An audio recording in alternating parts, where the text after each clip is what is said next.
I sat down with Democratic nominee Tim Ryan and Republican candidate J.D. Vance. We talked about everything from Vance suddenly wanting President Trump's support to Ryan telling me he doesn't want President Biden to stump for him.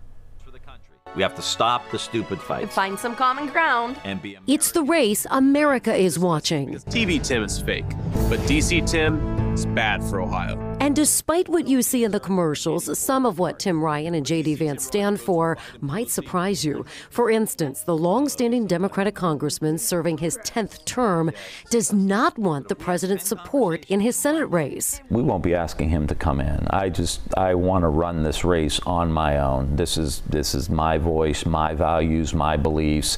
And, you know, again, J.D.'s bringing in Trump. He's bringing in Lindsey Graham, Ted Cruz, Don Trump Jr. Like, I'm going to stand on my own 2 feet. While Vance may seem like he flip-flopped on the former president, Vance candidly admits to me he wasn't always on Team Trump. And I was actually a critic of Donald Trump in 2016.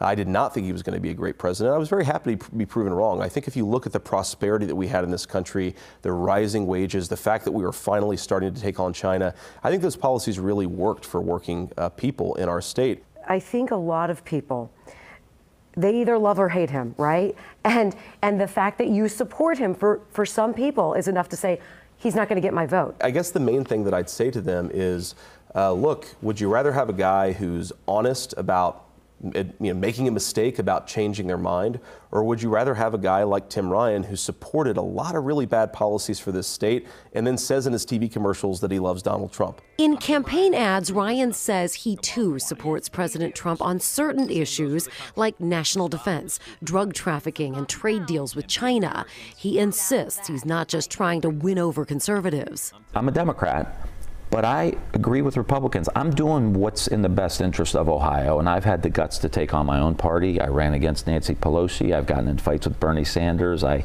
take on Democrats when I think they're wrong, and I will agree with Republicans when I think they're right.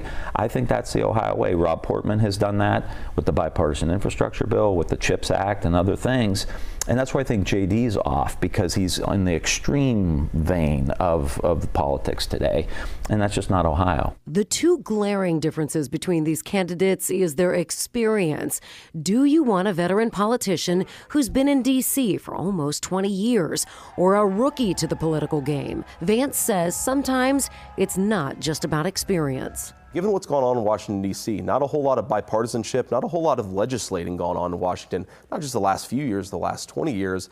I think being a creature of Washington, D.C., spending 20 years in that place, as Tim Ryan has done, not being able to get anything done, that's not the experience we need. Many of you say what we really need is to ditch the negativity that we've seen in Vance and Ryan's ads.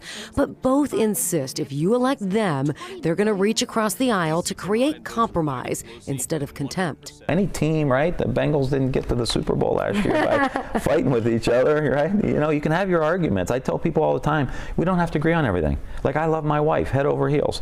If we have 10 conversations in one day, and we agree on 7, we crack a bottle of wine and like celebrate our marriage on that day. You don't have to agree with everybody on everything. Let's move forward together as Americans, not Democrats and Republicans. I think there are things you can do. There are things that you can do to work across the aisle to get things done. And look, I'm not opposed to giving something up, right? I'm fine with a good piece of legislation.